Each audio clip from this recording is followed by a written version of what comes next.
Sam, nag-away ba kayo ni Ma'am Mercy? Nagkasagutan lang. Jericho, umamin na si Mama Aurora na anak talaga nila ni Papa si Rebecca.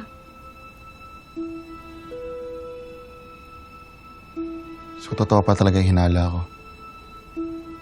Anak ni Tita Aurora si Rebecca. Ano?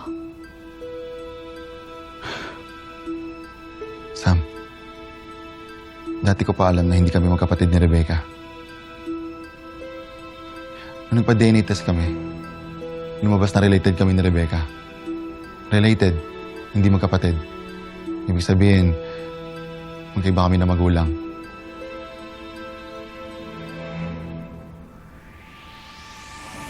Sofia. Sofia. Sofia, ano? Ha? Anong sinabi mo? Ano? Anong ginawa niyo doon sa loob? Ha? Ikaw, ha? Anong sinabi mo sa anak ko? Inulit ko lang mga tanong sa kanya, Mr. Ano. At sinabi niya ang totoo. Na hindi niyo sabay nakita yung gas mask sa box. Ano po yan? What's that box behind you? Wala! You're clearly hiding something from me. Holiday gift. May surprise for you. Kasi, di ba, holidays?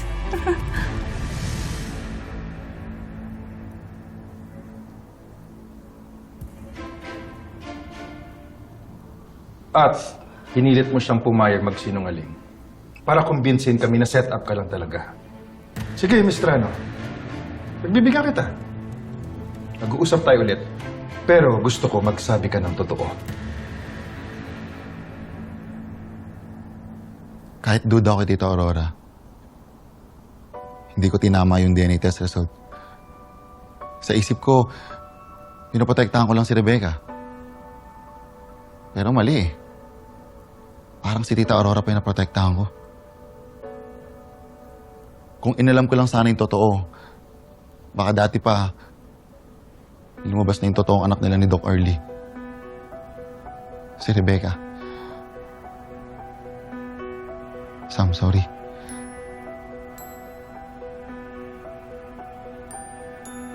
Tama lang naman na pinotektahan mo si Rebecca. Pero sana hindi niyo siya dinamay sa pagsisinungaling mo. At Jericho, tinanong kita, di ba? Kung bakit mabasa sa DNA na magkapatid kayo, ang sabi mo hindi mo alam. Sorry, hindi ko naman kasi alam kung ikaw ba talagang kapatid ni Rebecca eh. Kaya, hindi mo na ako nagsalita. Pero Sam, kakampi niyo ako. Hindi ako ang kalaban dito. Pamilya ko pa rin kayo ni Rebecca. Hindi! Ayoko! Mommy, binibigyan ka ni Sergeant Reles ng chance to come clean. If you won't cooperate, they're gonna file obstruction of justice and coercion cases against you. Naintindihan kita, Mr. Ano. Marami na ako naimbestigang mga inosenteng tao. Nagsisinungaling sila dahil natatakot silang maliin. Kaya nga kami nandito eh, para mag-imbestiga at lumabas ang katotohanan. All you have to do is be honest. Hindi na ako papayag na kausapin niyo pa kami nang wala kaming kasamang abogado. Let's go!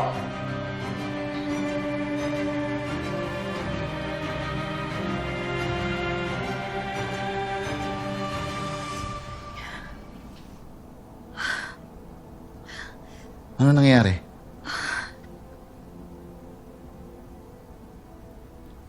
Okay ka lang? Sam, yung baby! Ito ka muna. Sabi ko naman sa'yo, you're stressing yourself out. This isn't healthy anymore.